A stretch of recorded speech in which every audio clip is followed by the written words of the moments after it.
Hey, my name's Dave. This is my channel, Dave Rides Again. If you're new here, hello and welcome. If you're an existing subscriber, it's great to see you back. Now, I think it's fair to say this video is one that viewers have been asking for some time. Today, I'm going to give an update on my elusive Canon Aeroad CFR, and to add a little extra spice, I'm putting it up against my new S-Works TARMAC SL8. Now, these are both top tier bikes which represent the absolute pinnacle of bike technology. I'm going to ride both and give a real world, real rider opinion on which I prefer. Although I've ridden both bikes before, this is the first time I've ridden them both back to back, and I'm excited to see how they compare. Got tons to get through, so let's get into it.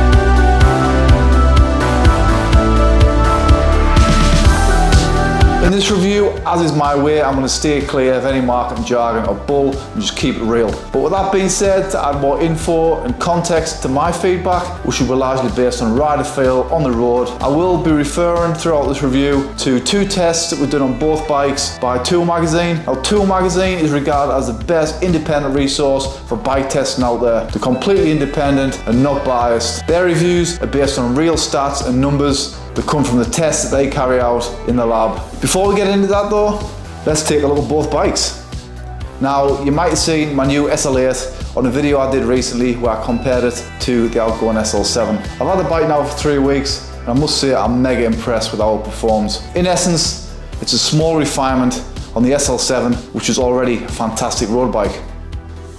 The Canon Aeroad featured on my channel when I got it back in February. I'm almost embarrassed to say I bought it completely on a whim. I just fancied an Aeroad bike because they look cool. This Aeroad was basically the best looking bike out there, and the Van der Poel edition just had that little bit extra swagger in this stunning pearlescent white paint job.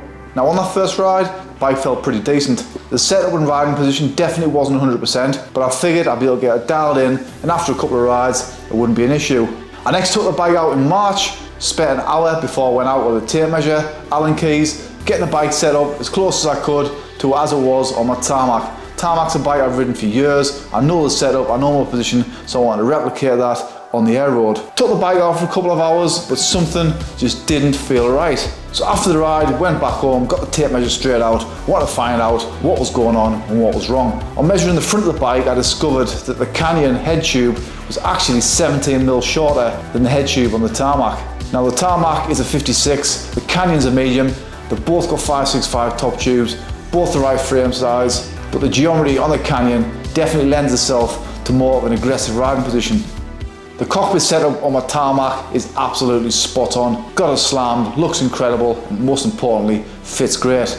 I'm running the cockpit on the Canyon at its highest achievable position, and the actual bar height is 20mm lower than that on my Tarmac. To add to this, the stem length on the cockpit of the Canyon is 100mm, whereas on the Tarmac is 110mm. Now, I could rectify this by just buying a new cockpit, cost of 300 quid, but I'm reluctant to do it, seeing as though the bars are always going to be 20mm lower than the bars on the Tarmac, and the position on the Canyon at the end of it might be no better, no more comfortable than what it is now. So with all that being said, since March, I've actually been really reluctant to ride the Aeroad, especially seeing as though in the meantime, I've taken delivery of this SL8, which fits me spot on and rides amazingly. And this takes me on to my next point. Part of the reason the Tarmac rode so damn well the first time I took it out was, I went down to my local bike shop, sported them about cockpit setup, sported them about saddle width, got the tyre sizes I wanted, and even the rim decals were the right colour. And that's the absolute beauty of buying a bike from a bike shop. The team are there to make sure you get the bike set up right for you, so when you take it out for its first ride, it's already 99.9% dialed in. So it might seem like I want a bit of a downer with the Canyon, but the truth is, I want to love it. I want to enjoy riding it this summer alongside the SL8, but it's got to feel right. So both bikes are pretty similar in terms of spec, both have dual race running gear, both have S-Works power mirror saddles, because I love those. The Tarmac obviously has the Roval Rapide CLX2 wheels, with the S-Works tubeless tyres. These are 30mm as specified at my local bike shop. The Canyon comes with Dura-Ace C60s, Schwalbe Pro 1 tyres. For some reason, spec a 25 on the front and a 28 at the back. I guess that must be the most aero. I appreciate the tyres will make a massive difference to how the bikes feel when I'm riding them, but I will bear that in mind when I give him a verdict. Anyway, time to get my kit on and hit the road.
Before we have a look at what I thought of the bikes, let's have a quick look at the reviews by Tool Magazine.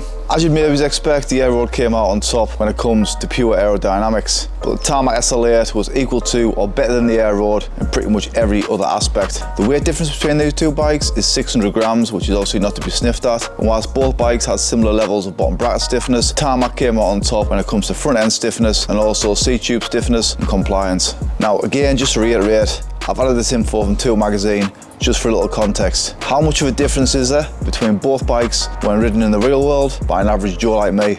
Let's talk about the geometry of both bikes. Now the big difference is at the front end. The head tube on the Aeroad is much lower than the head tube on the TARMAC, and this massively influences the achievable cockpit height. Now if you're a seasoned road racer and you're used to riding aggressive race bikes, you'll probably be able to get away with the setup on the Canon Aeroad. However, if you're a rider looking for a slightly more relaxed riding position, the TARMAC would definitely be better suited. Okay, so the first thing to mention, before I went out for a ride, I spent some time with the tape measure, having a look at the Aeroad and trying to improve the position. I did manage to raise the height of the cockpit, bring it pretty much in line with the TARMAC, and I must admit that made a massive difference to how the bike felt out on the road. Even though I'm well used to riding top-end road racing bikes, at the point in my life I'm in now, style of riding that I'm doing, I can just about get away with the position on the Aeroad. So how did both bikes feel when I got them out on the road? I'm going to caveat this by saying I know the tyre choice is going to massively influence this, but I wanted to test both bikes as they came.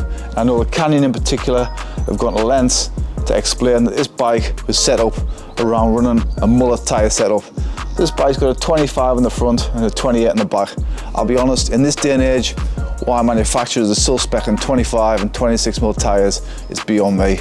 Going to 30mm has been an absolute game changer. Less so in terms of performance, more just in terms of rider comfort. The roads in the UK are absolutely diabolical, and 30mm tyres definitely makes a massive difference. So when I was talking to the guys at Infinity Cycles about the final setup of my TARMAC, it was an absolute no-brainer to have them swap out the 26s which came in stock and stick some 30s on there. Anyhow, tyres apart, how did both bikes stack up? When I rode both bikes, the Aeroad offered a noticeably stiffer and, dare I say it, slightly harsher ride than the TARMAC. How much of this you can attribute to the difference in the tyre sizes, I'm not entirely sure, but I'm pretty confident that the frame design was also a major factor. You don't need to be a bicycle design expert to understand that these skinny, svelte stairs that come on the SL8 are going to offer more compliance and more comfort than these chunkier aero profile stairs on the Aeroad. With that being said though, I'd say the ride quality of this Canon Aeroad was as good or even better than any full-on aero road bike I've ever ridden. This list includes Scott Foil, Ridley Noah, Giant Propelled Disc and Cervelo S5, but to name a few. Now the weight difference also massively influenced how both bikes felt on the road. TARMAC just felt a bit more snappy, more responsive and quicker to get up to speed. But once it got up to speed, this Aeroad really came into its own. Now this next statement is going to be a little controversial. I know for sure there's some cycling YouTube channels that hate this phrase, but at speeds beyond 25 miles an hour, 40 kilometers an hour, it just seemed to maintain and hold its speed. Now this is a sensation that's hard to describe, but if you've ridden a full-on aero bike or TT bike before, you might understand. Once you get them up to speed, they just want to go and go. And this is definitely a sensation I felt more on the Aeroad than on the TARMAC. So in summary, whilst the Aeroad is undoubtedly a fantastic road racing bike for riders who prioritise aerodynamics and performance, the bike I prefer riding is the Specialized TARMAC SL8. It's lighter, it's more comfortable, and it's just a better all-around package that better suits my needs and what I like as a rider. So what's next for my Canon Aeroad? Well, I'll be honest, before today's ride, I think I was pretty much all in just to sack it off, sell it and move on. But having made the tweaks to the front end, the riding position feels much better, and I think I owe it to the bike to at least try putting some bigger tyres on and maybe getting a cockpit or a longer stem length to dial in the position and get it closer to the position that I love on the TARMAC SL8. Hope you've enjoyed this one, guys, something a little bit different to what I normally put out. Remember, this is just my opinion on these two fantastic road bikes. What I look for in liking a bike may be different to the next rider. But with that being said, if you're looking for a new bike and these two are on your short list, I hope this video proves useful. I'm going to sign out now. The sun's actually shining in Durham for once, so I'm going to make the most of it and head out on the bike. If you have enjoyed this video, it would mean the world to me if you could subscribe to my channel, like this video. Any questions or comments, fire them down below and I'll be sure to get back to you. Next video is coming out here on Friday night, so be sure to hit that notification bell to stay up to date. My name's Dave, this is my channel, Dave Rides Again. I'm nothing special, just a mammal on a mission. I'll catch you next time.